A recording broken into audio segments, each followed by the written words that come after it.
അല്ല പറഞ്ഞില്ലേ, എന്നെ കുറിച്ച് എന്റെ അടിമ എന്ത് കരുതുന്നു ഞാൻ കൊടുക്കും. നാളെ അള്ളാഹു പ്രതീക്ഷയാണ് വേണ്ടത്. നാളെ നരകത്തിന്റെ മുമ്പിൽ വെച്ചുകൊണ്ട് അള്ളാഹു ഒരുത്തന്റെ നന്മ തിന്മകൾ തൂക്കിയിട്ട് അല്ല പറയും, നീ പൊക്കോടെ നരകത്തിന്റെ അവകാശിയ. ഓന അള്ളാഹു നരകത്തിലോട്ട് പറഞ്ഞുവിടും. ഓനാണെങ്കിൽ കുറച്ചു മുന്നോട്ട് നടക്കും, തിരിഞ്ഞ് അള്ളാനെ നോക്കും. വീണ്ടും മുന്നോട്ട് നടക്കും, വീണ്ടും തിരിഞ്ഞു നോക്കും. വീണ്ടും മുന്നോട്ട് നോക്കും, വീണ്ടും തിരിഞ്ഞു നോക്കും. ഓടാന്ന് പറയുന്നതിനനുസരിച്ച് അവൻ തിരിഞ്ഞിരിഞ്ഞു നോക്കാം. അവസാനം ഈ മനുഷ്യൻ നടന്ന് മലക്കുകൾ നരകത്തിന്റെ മുമ്പിൽ കൊണ്ടുപോയപ്പോ അള്ള വിളിച്ചു, ഇനി വാടാ, ഇനി വാ, നീ അടുത്ത് വാ. നിന്നോട് ഞാൻ പോകാൻ പറഞ്ഞാ പോയാ പോലെ, നീ എന്തിനാടാ പിന്നെയും എന്നെ തിരിഞ്ഞു നോക്കിയേ? അള്ള ചോദിക്ക, നീ പിന്നെയും എന്തിനാ നീ തിരിഞ്ഞു നോക്കിയേ?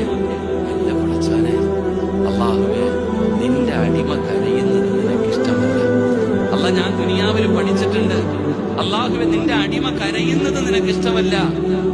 നിന്റെ അടിമയോട് നിനക്ക് വല്ലാത്ത സ്നേഹമാണ്, നീ കരുണയുള്ളവന്.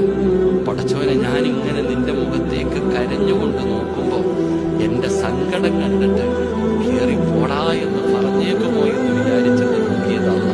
ഇങ്ങനെ എന്റെ കണ്ണുനീര് കണ്ടിട്ട്, എന്റെ സങ്കടം കണ്ടിട്ട് തിരിച്ചു കയറി സ്വർഗത്തിലേക്ക് പോടാ എന്ന് നീ പറഞ്ഞു വിടുമെന്നുള്ള